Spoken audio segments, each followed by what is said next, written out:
Did the Kadri on Sedin hit, is that one, do you like seeing that kind of hit in the game?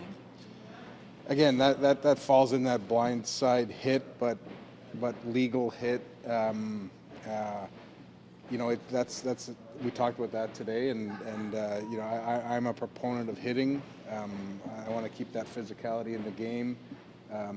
He's a scrappy player, and for me that hits on the borderline, and you have to keep looking at hits like that. Well, it's clear, based on the sentiment in the room, that it was a legal hit under the rules, and the issue is whether or not it's an issue that warrants reconsideration, depending upon the frequency with which it happens and the impact that those kind of hits have.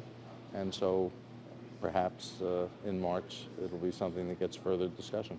A lot of the discussion was around, I mean, the rules are clearly written, and it's the interpretation and also what passes sort of the smell test. So I think there's going to be a little bit of deliberation, go back and some thought on it. Listen, there's certain hits that you don't like where you think a player doesn't have an opportunity to protect himself, and so there was a lot of discussion on those today. It's a little bit more difficult topic. There's a lot of different types of blindside hits. I mean, I think there's some certainly that a lot of managers don't like. There's a couple high-profile hits, and certainly the hit last week on Sedin would probably classify as one of those. But we also, the other day I was looking at some video, I saw about 20 hits that you could call a blindside hit that aren't that egregious or not that physical.